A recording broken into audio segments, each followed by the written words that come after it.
there has not been a dull moment with Trump, partly because he's an entertainer and everything he does just, is funny or outrageous. I think he's a natural storyteller. He's a ham, as they would say. He's a New Yorker. He's got bravado. He's got charisma. This is not me expressing my affection for him, although I am affectionate. I think he is the most newsworthy person to hold that office since Theodore Roosevelt. What do you think? Well, until the next one. Yeah, that's right.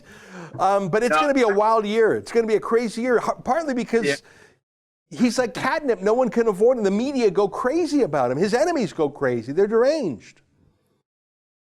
Yes. And the funny thing is, I don't think they really believe their own derangement. It's almost something you have to talk yourself into. If you step back a little bit and just allow yourself to examine your own behavior in terms of what you actually do. For example, in the same way we ask people to look at their own behavior, if they really believe in climate change, are they really taking fewer flights? Are they buying a different car? Are they turning the lights off? Are they abandoning, energy intensive toilet paper for some other green alternative? I don't know. The question really is, are you really behaving as if Donald Trump is a tyrant? Do you really live in fear of your life and your constitutional liberties? Maybe in the months after the election, when Hillary Clinton's rhetoric was still ringing in your ears, that might have been excusable. But after 3 years of a growing economy, expanding opportunity, massive improvements in the lives of Black, Latino, gay, Jewish Americans, you name it, fighting for gay rights abroad. Do you really think that Donald Trump is a terrible tyrant, Hitler in waiting? Well, it doesn't really hold water, and nobody's fleeing the country and seeking refuge, at least not right now, unless a bunch of us show up at the doorstep in Canada. I think Democrats' worldview is now largely contrived and sustained only by the fact that we rely on media to tell us about what's going on in the world right in front of our faces, rather than going out and looking for ourselves. Well, that's a good point. We heard so many people who said, well, if Donald Trump wins, I'm moving to Canada. None of them moved to Canada, so I guess it couldn't have been that bad.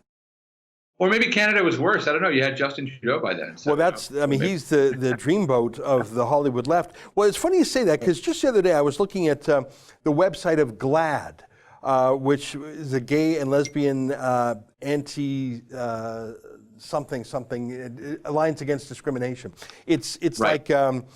It's a pro-gay lobby group, and they have a whole website dedicated to Trump and the terrible times of Trump, and they have over 100 incidents in the last 3 years. And I thought, oh my God, what's going on? I started clicking through them, and they were, PragerU had a website that was mean, and Joe Walsh, who's actually a never Trump Republican, he said something mean. I thought, for God's sakes, if you can only come up with 100 things in 1,000 days of Trump, and when I start reading them, they're not even things that Trump did. I'm guessing things are pretty. He's not the tyrant you said he was, if you can't even muster examples of him being mean. Right, and more than that, there's so many examples of Trump doing great things for gay and lesbian Americans, appointing the highest-ranking gay official in Richard Grenell, who's a cornerstone of our diplomatic mission abroad, and decriminalizing homosexuality worldwide, leading an effort to do that. So, I think Trump's been great.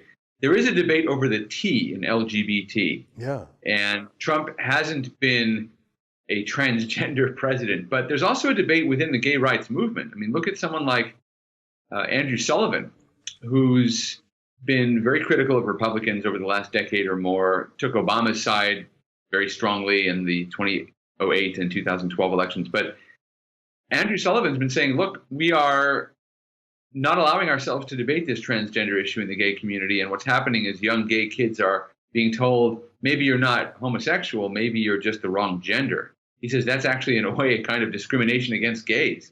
So there's a debate going on within the transgender community, and it really affects a very, very, very small proportion of the population. So on the whole, Donald Trump is probably, arguably, the most pro-gay and lesbian, bisexual rights president in the history of the United States. So anyway, the dark totalitarian world hasn't materialized except in Congress, except among Democrats, who have trampled civil liberties and the Constitution in their rush to impeach Donald Trump. That's an excerpt from the Ezra Levant Show, which is a show I do every day. I do a monologue, interview an interesting guest, and then I read my hate mail. But you've got to subscribe to it, which you can do at premium.rebelnews.com.